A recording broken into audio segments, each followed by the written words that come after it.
Just back from IT Nation Europe.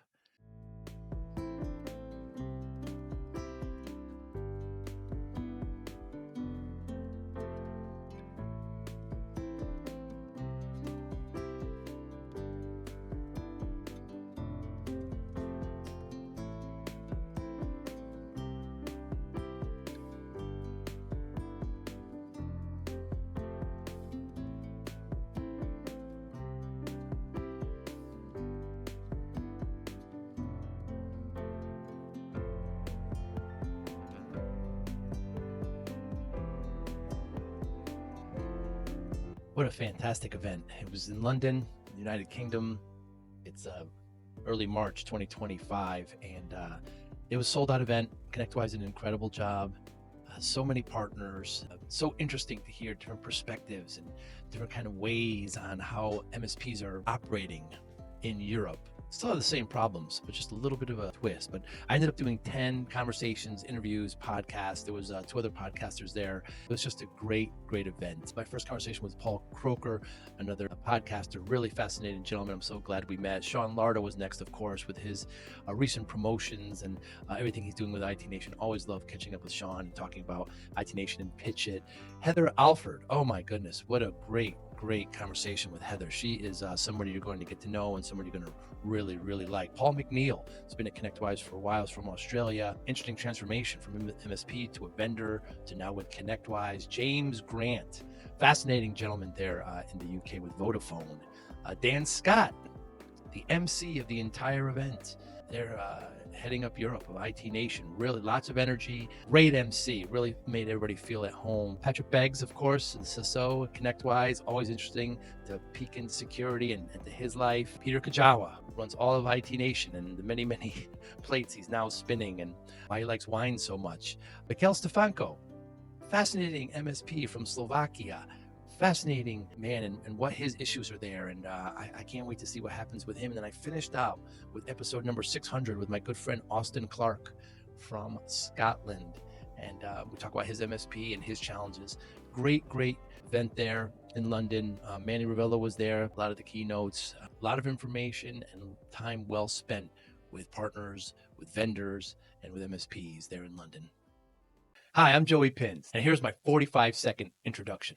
After starting my business in the 90s, I started developing poor habits of eating in my diet because of working way too much. I found myself at 340 pounds. The doctor told me if I don't lose the weight, I'm not going to see my daughter graduate. I took the next 7 months, lost 130 pounds. People ask me, how'd you do it? What's the secret? I need to lose weight. How'd you do it? How did I lose the weight? Just one word, discipline. I've had other successes in life, and I attribute them all to discipline. Now, I'm not the king of discipline, but I believe that it can help all of us. Friends convinced me to start a podcast. The podcast mission?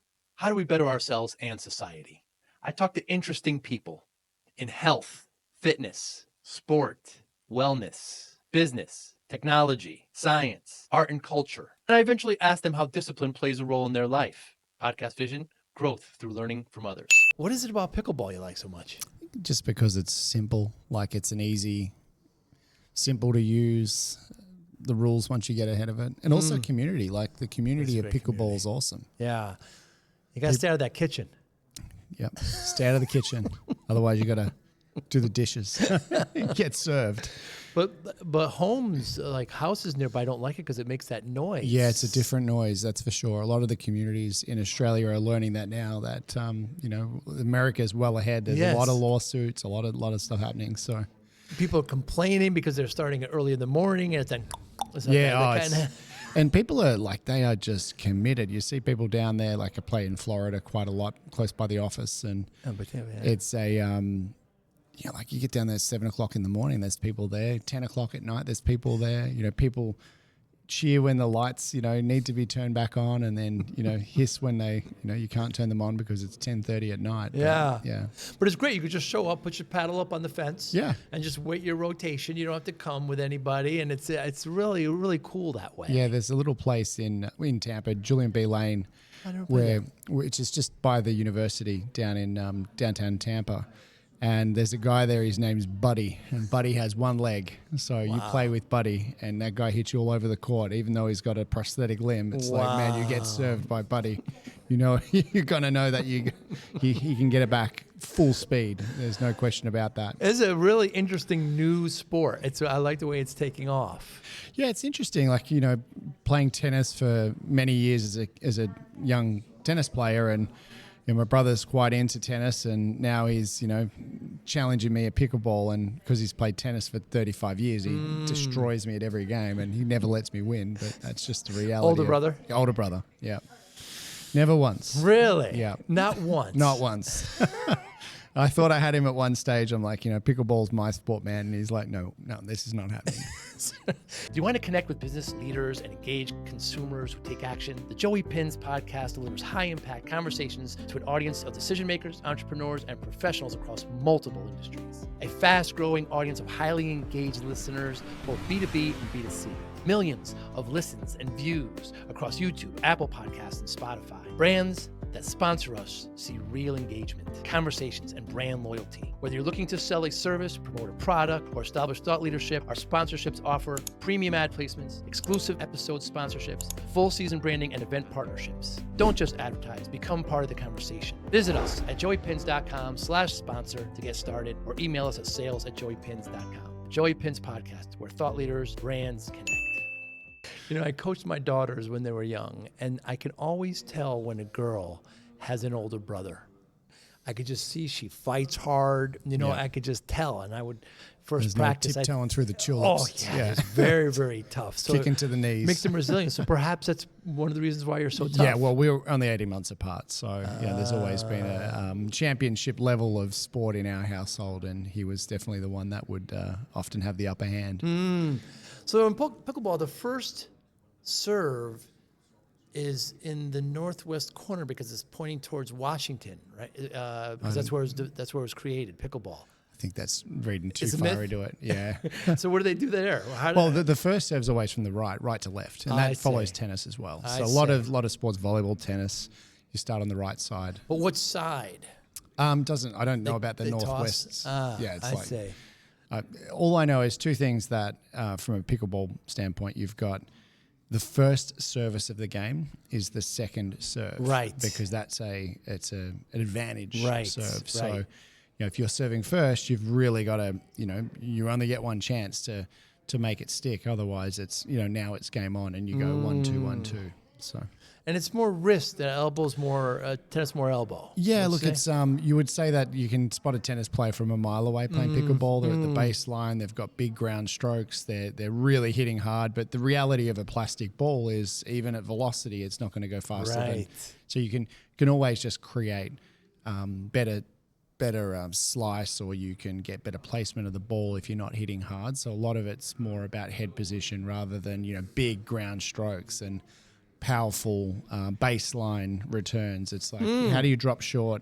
How do you keep it, you know, keep it soft? Like, you'll see a lot of them playing at the net or at the kitchen, and they're, you know, a lot of the game, especially the pros, you'll see them. They'll be really soft-handed, and then it just speeds up, and it goes from, you know, soft position to like full speed at your face.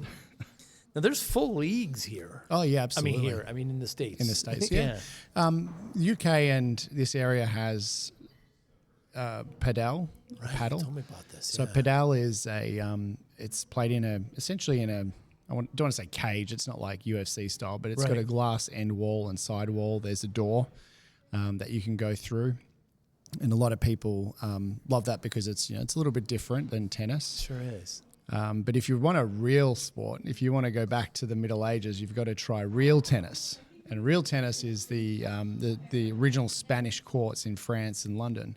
It's played with a handmade ball. It's played with an arena that is like a courtyard in Spain, or in Spanish courtyards. It's got a roof. It's got doors and doors and a grill, like a little section you can hit the ball into. Wow. It's the original tennis. So if you ever want to find someone that's a maniacal tennis player, go and play real tennis. I never even heard of this. Yeah. It's only, I think, probably 30 courts in the world.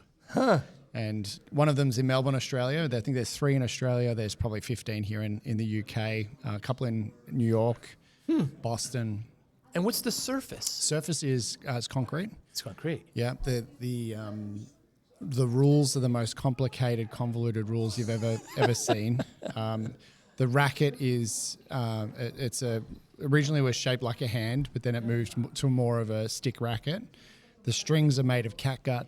The balls are hand sewn. Jeez. Like if you want to see something where you're stepping back in time, Wow. find real tennis. That's an interesting game to see. And you've played it. Played it in Australia. Yeah. Wow. That's different. Where do you find the equipment?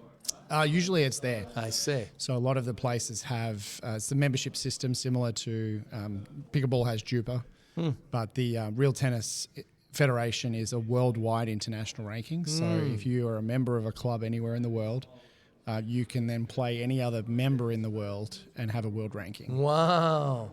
So it's interesting. Very cool. Yeah. Is it love? Is it scored similar? No, it's like I couldn't there's 30 odd lines on the court. 30 lines. 30 lines. You serve it off the roof. So if you think about schoolyard sports where it's like you create rules that surround the environment. Right. So in real tennis, like in pickleball, you've got the kitchen, the non-volley zone. So Sure. you can't go in the kitchen. That's a rule. In real tennis, you've got to serve off the roof. So you actually hit the ball across the roof, which is essentially looks like a stable. And the ball has to roll across the middle line, hit the end wall, and then come down. And then they play the ball off the back wall, and then it can be hit across, and you can hit it into certain parts of the court. So there's sections of the court that are, there's a wall that comes out at a 45-degree angle. So if you hit that wall at full speed, the ball goes that way instead of sliding across the wall like squash. Right. So it's a really interesting game, but it's you have to see it. So I think it's one of those things that you can jump on YouTube and see it. Yeah, But, I'll take a look. if you go anywhere in the world where there's a real tennis court and you can get in, it's worth it. If you like tennis. If you don't like tennis, then don't bother. Do you play table tennis? Play a bit of table tennis, but again, my brother ruined the love of anything that was competitive. I think I did beat him once at table tennis. Is that right? Yeah. I played a little bit as well. You like all paddle sports? I do, yeah. Anything like, paddle sports, like, what else is there?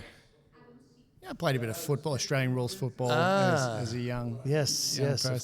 of course. That's an interesting game too, but... much different than rugby. Yeah. How You so? play forward, so you're kicking the ball forward, you're hand passing it forward. You can run long Forward. distances. Whereas rugby, you can't go You've forward. got to go backwards. So you can run forward, you can progress the game forward, but you have to pass the ball backwards. Interesting. Whereas with football, you're kicking it. You might be kicking it. What's that? 50 meters is that 120 yards? Something Is like that. right? Wow. Yeah. So that's why you see a lot of punters that come out of Australian rules football going into the NFL as a punter because they can kick it Right. 100 yards, which is a long kick.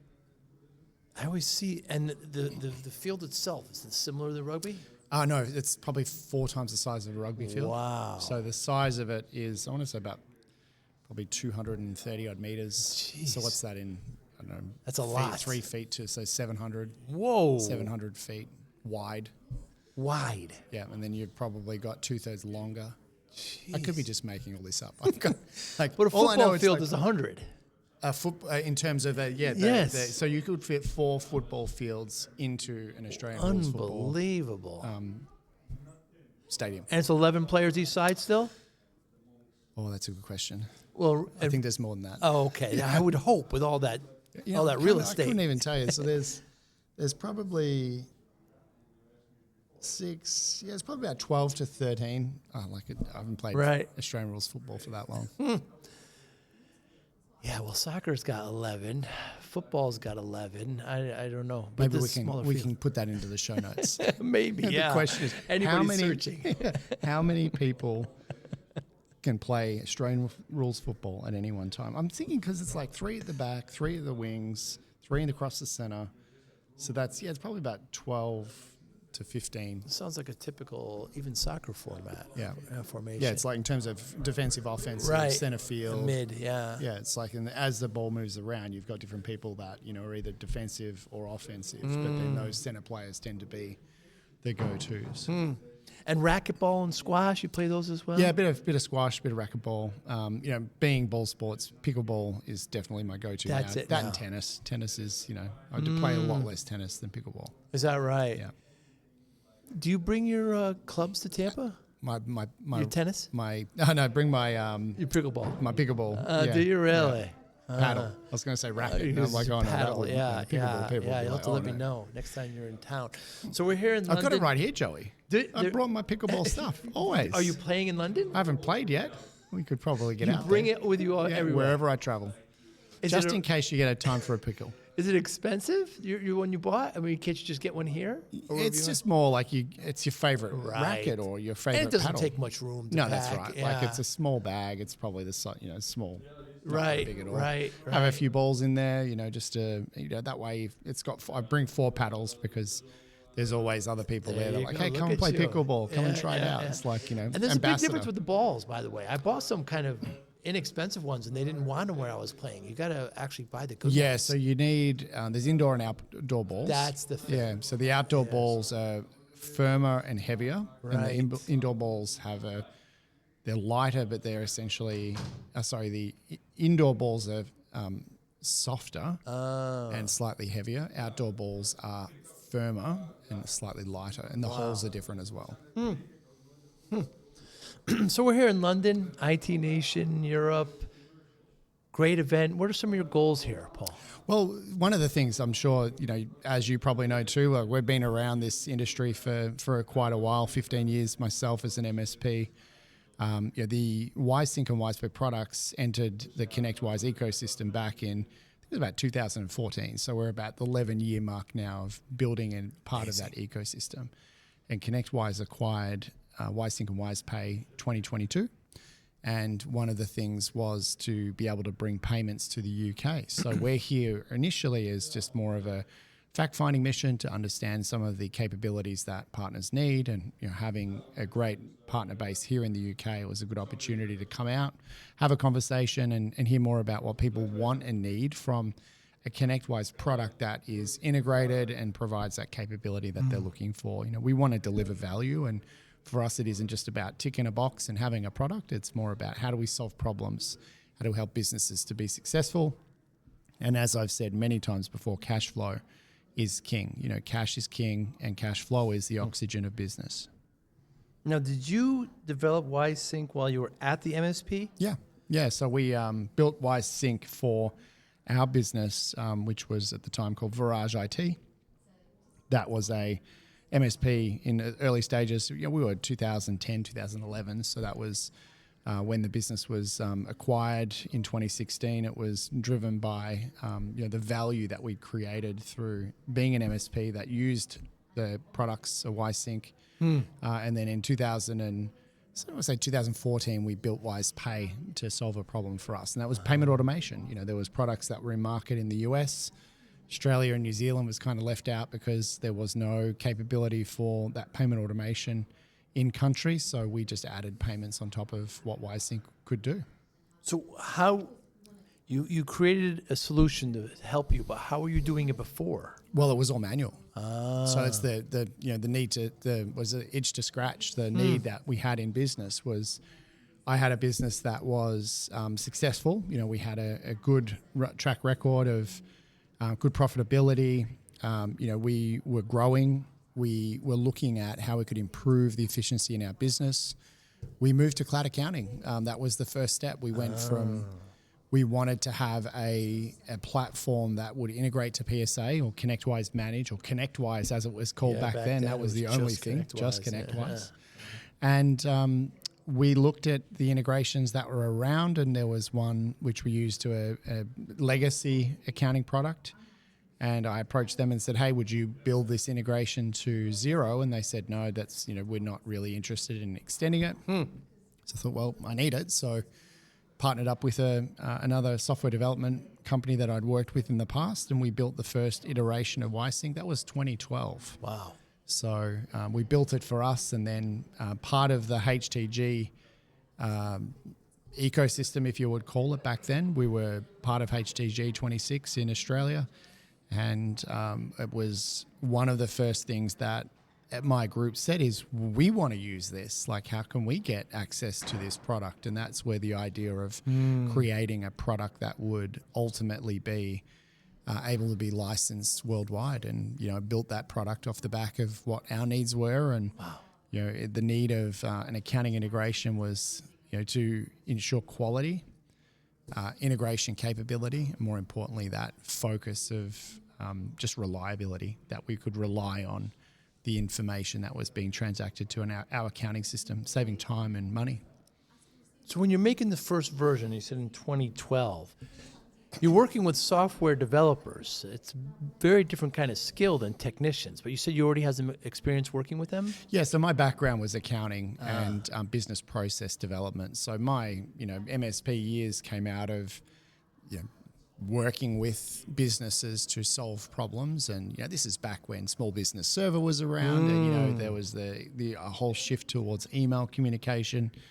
I started my first MSP or first technology business in 2007. Wow. So just getting started in that era was moving towards digitization. The whole idea of the paperless office was becoming a reality. So my focus then was about how I could build the software to deliver value to businesses through process automation, and then that sort of translated well into building a technology solution for an accounting problem that I knew we needed to solve. Wow. So you have this MSP, you have a problem, you decide to solve it yourself, you show your HTG peers in the peer group, they want to try it, then you decide to bring it to market. While you were building it, were you ever thinking about maybe bringing it to market? There was a concept of it being a product, a multi-tenanted platform. Like, thinking back then, this is 2010, Web 2 is really only getting started about that stage, and we were looking at how would we make this multi-tenanted, and the idea of software as a service was somewhat new back then as well. So the subscription model was something that really didn't define too much about what our go-to-market was for IT services. But then when it became an opportunity for us to say, well, how would we deliver value to other companies that wanted to use it, it really just came down to, I built it for us. And what it did helped us to be more efficient, reduced our headcount, created efficiencies in our business, increased our profitability. Wow. So we were able to translate that into value. And so for me, it was really, here's an opportunity for it to become part of the value creation of the company. But separate to that, I kept it separate for the benefit of when I sold the MSP, it wasn't part of the MSP. So that created the opportunity for me to then step into that business late 2016 and build WiseSync to what it became. So you make a separate corporation, separate set of P&L, separate books, everything for the platform. There was some shared services that covered across the two platforms. So we used our own support desk from the IT services business for a period of time. And as it grew organically. One of the challenges that we faced was having a focus on efficiency, even from a business standpoint. Like, I looked at that business and thought, well, this is a great little side earner. But then the reality of it was, when it became its own standalone business, truly standalone, where it's like you've got operational overheads, you've got all the things that were paid for by the MSP. We actually had to go and reprice our product in 2016. So, to the credit of many customers that stood by us through that period, we turned a product that was unprofitable as a standalone business into something that could be a truly capable product for the future. Wow. Why did you sell the MSP? It was a great time. Like, it was a good time to sell it. It was an acquisition for value. I was the sole owner of the business. I had a couple of people that were key staff people, but it got bought by a larger MSP in Australia, PowerNet Group, who went on to become VITG or actually was acquired by VITG, and most recently a further transaction for that company. So they really profitable and strong business, and that's something. I sat on the board of that MSP for close to 4 years. Wow. Exiting that business fully in 2020. So they wanted to keep you on for 4 years. Yeah, I think it was just more a case of I was I don't want to say a majority shareholder, but I certainly still held some equity in the company. And during that time, you were prompting and working through WiseSync. WiseSync, and they didn't mind. No. Well, did they use it? Absolutely. Yeah. One of our first customers that used the product. And obviously my experience in as an executive board or non-executive director of the company, it allowed me to provide a viewpoint, difference of viewpoint to those people that were in the business, all the time. And that company ran on EOS, so gave us good framework for us to operate within. And I could add a lot of value through my experience and the exposure to hundreds of other companies that just like us, either through the Evolve peer groups or through EOS and through the experience that we built. Were you running EOS at the MSP before? Still run it today. Yeah, so even inside of ConnectWise, our payments division runs under the EOS framework. Wow.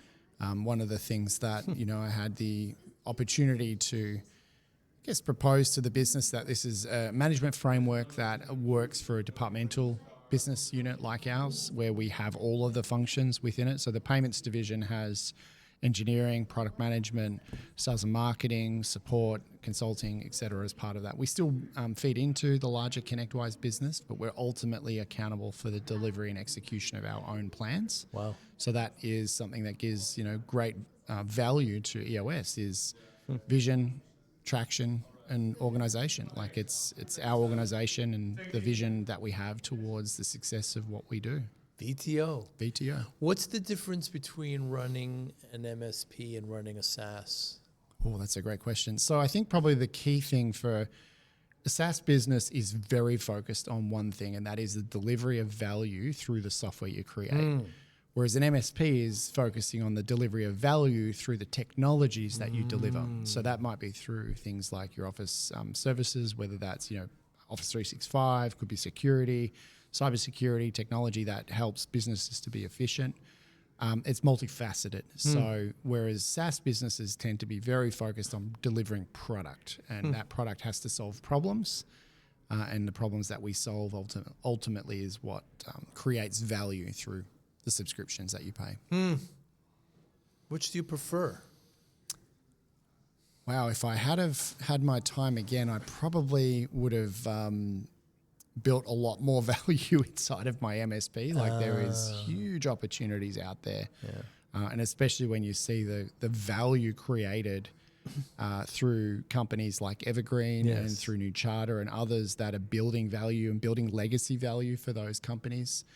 That didn't exist in 2016. Like I don't think Evergreen was even an idea back then. But the reality of it is these companies that now are rolling up are getting significantly more value than, say, 5-10 years ago.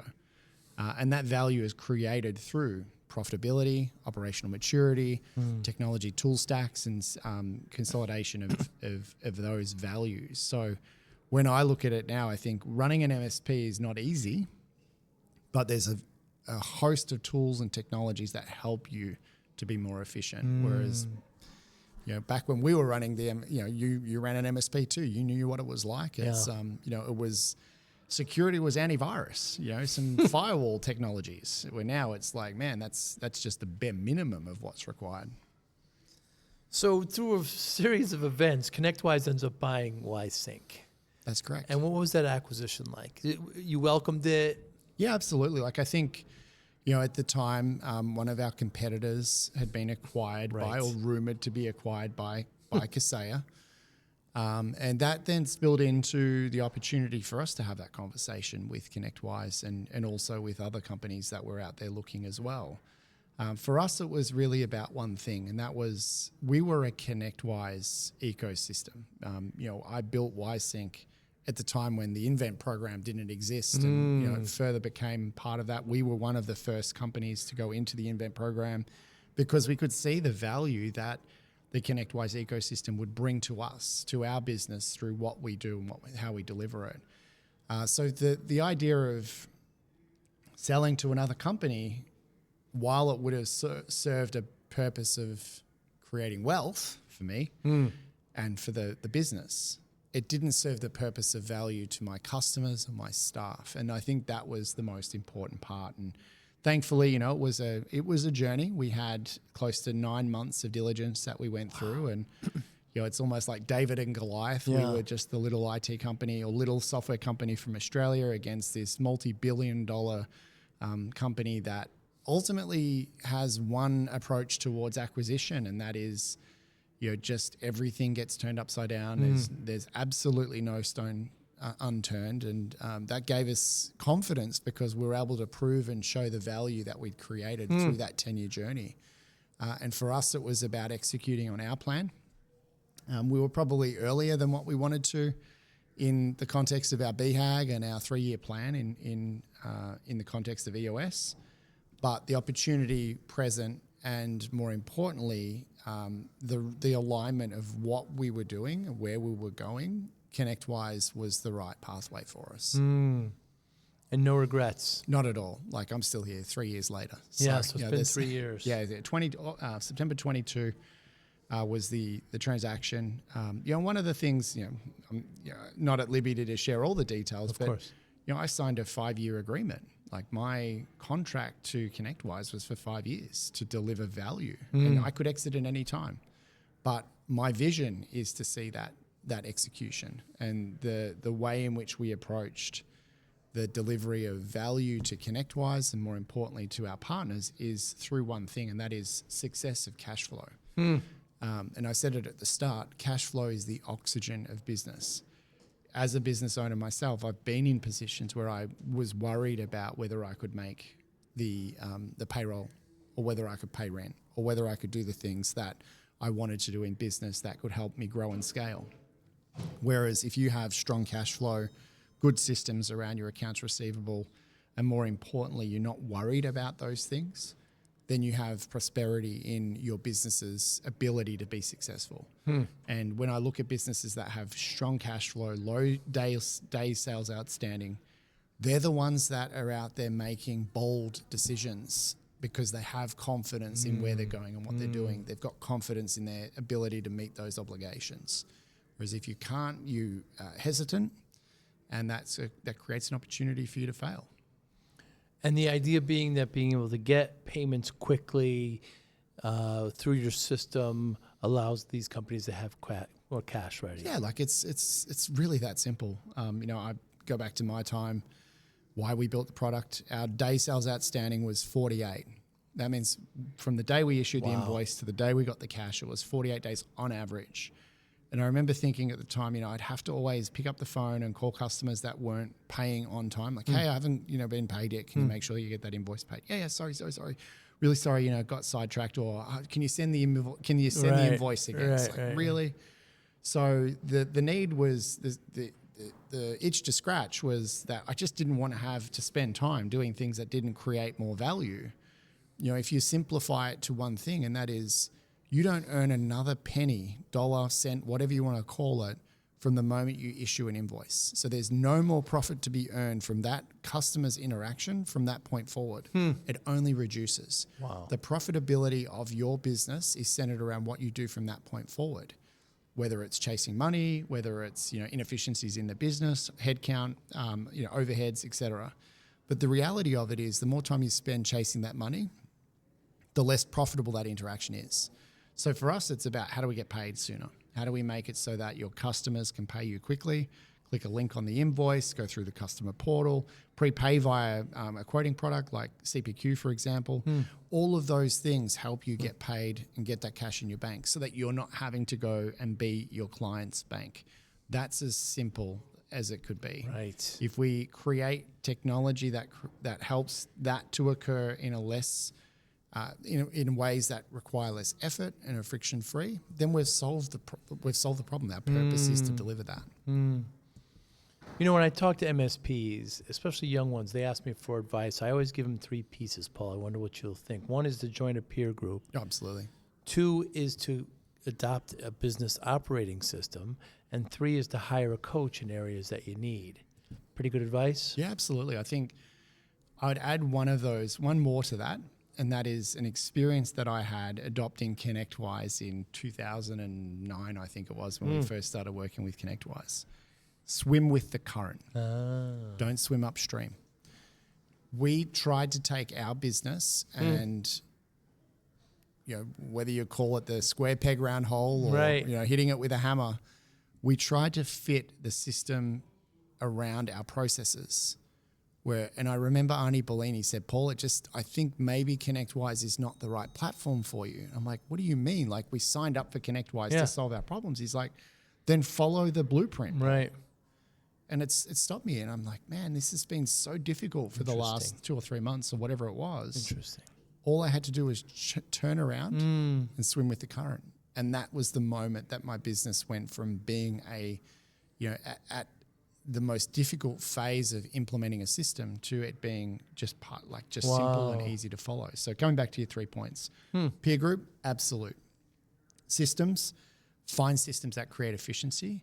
And I think the coaching piece of it is, we used EOS. So that was, I think, one of the things that really helped us to grow our business. But ultimately, your accountability has to be present with others. So, and that's where I think the business coach is important. So whether it's a business coach or whether it's an accountability peer, if you're a leader of a company and you're the owner of that company and your accountability is only to yourself, you need to create connection to accountability with others. And whether that's achieving a revenue target, whether it's achieving a profitability objective, or both of those preferably, or whether that's achieving even your own personal aspirations. Having an accountability peer is just as important. Paul, has there been anything in the last month or so you changed your mind on? Oh, like just anything, wanting to not do something. Or do something or not do, just change your mind.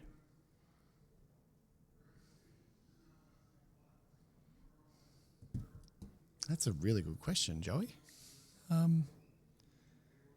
Has there been anything that I would change my mind? Somebody recently said that they went from well done to medium hamburgers. Okay. That's big change.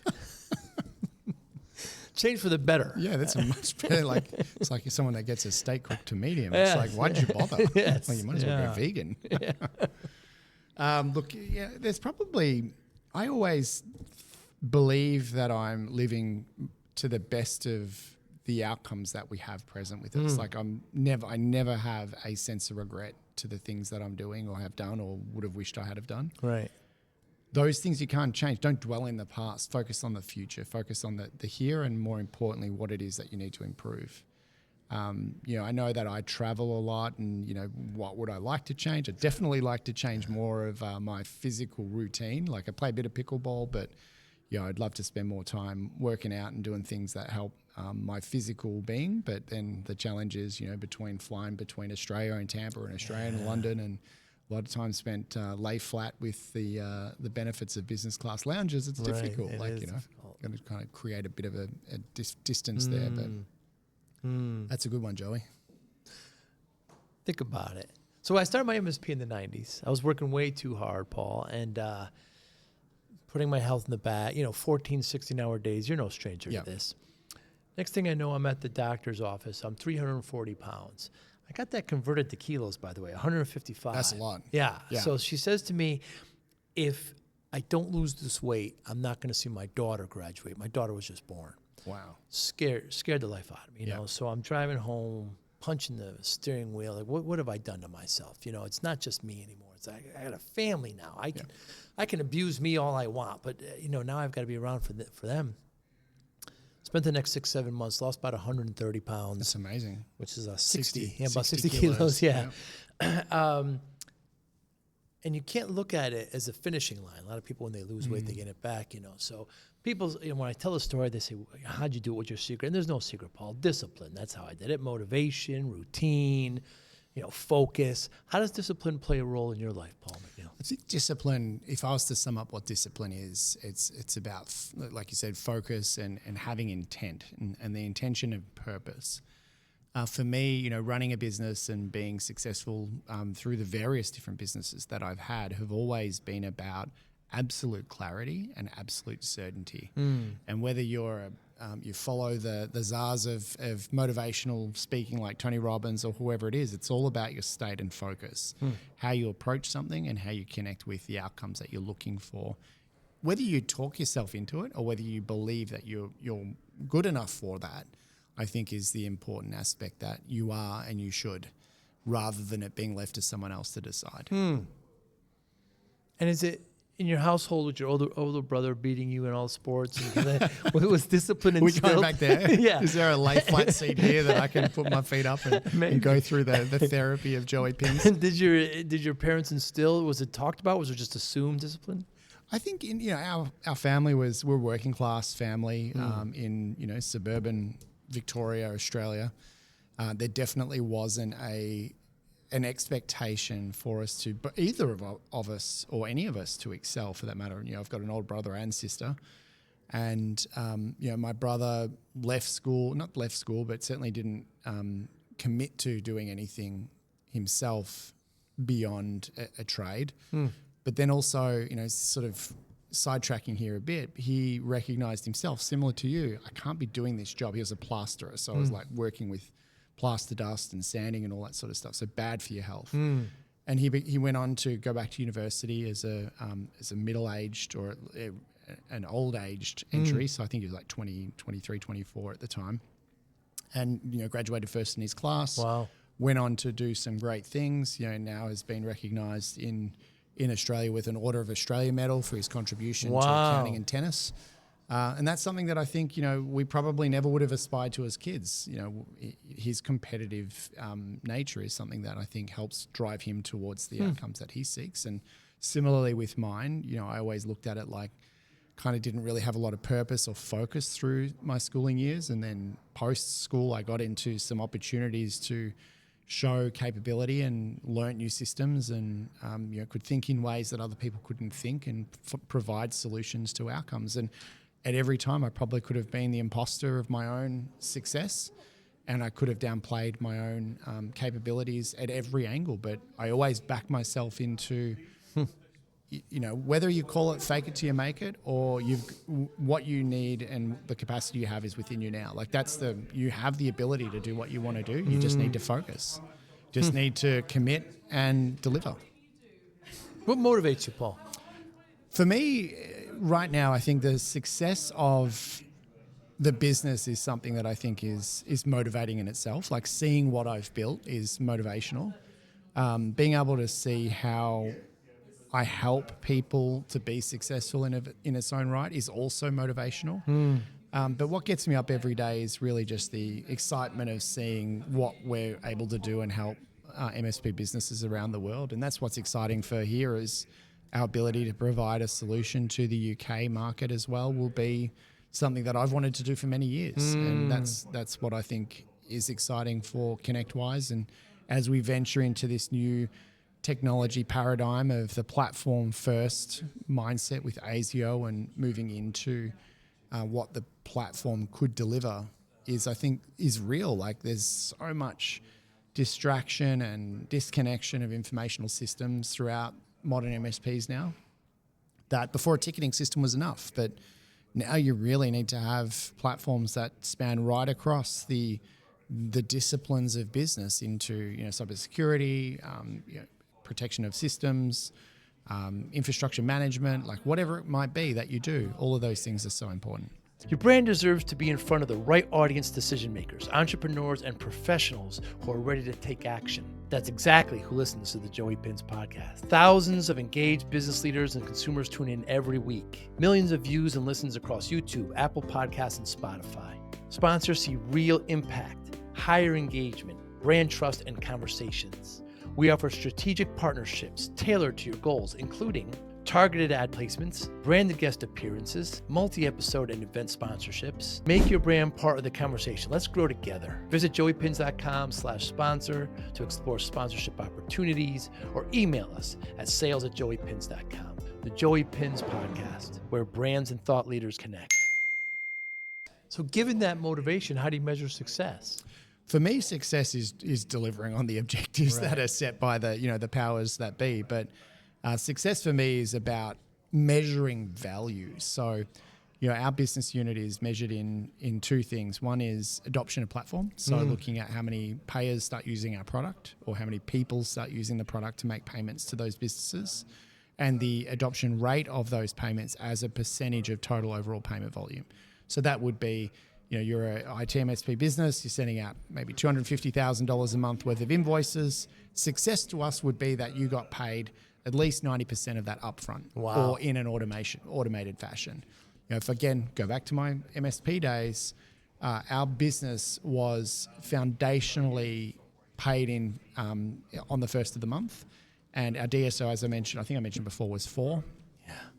So down from 48 days to 4 days. Wow. And part of that was I had no focus other than being paid upfront. And every customer that we had an interaction with was, this is just the way we do business. This is how you pay us. And for me, that success was 96% of our revenue is generated and paid into our bank account by the 4th day of the month. Wow. So if you want to have confidence in decisions to be made, that's what that ultimately delivered to us. So when I look at businesses that use our product and they self-sacrifice their own cash flow for the benefit of their customers, like, why? Why are you doing that? Like, don't be your client's bank. Stand your ground, get paid on time, and deliver great value, great service. And that's foundationally what I think we do. Well, Paul, I really appreciate your time today. Anybody listening or watching, how can they get in touch with you? Well, you can reach out to me, obviously, via ConnectWise. I'm there. It's paul.macneil@connectwise.com. But, of course, you can reach out on LinkedIn or one of the other places that I would be. Paul MacNeill. MacNeill. MAC. Yes. NEILL. Very good. For those Macneills out there, the struggle is real. Paul, Thanks, thank Joey. you so much. Appreciate it. Thank you for listening and or viewing Joey Pinz Discipline Conversations. Please share this episode with one or two of your friends who you think may benefit from the episode. Our website, www.joeypinz.com. There you'll find lots of resources and you could join our mailing list. Please follow us on all our social media, Instagram, Twitter, and Facebook. Podcast information, the video version of our podcast is on YouTube. Please subscribe. Audio is on all major podcasting platforms. Please follow them. And if you like it, please consider giving 5-star rating. Would really appreciate that. Thank you again for listening or watching Joey Pinz Discipline Conversations.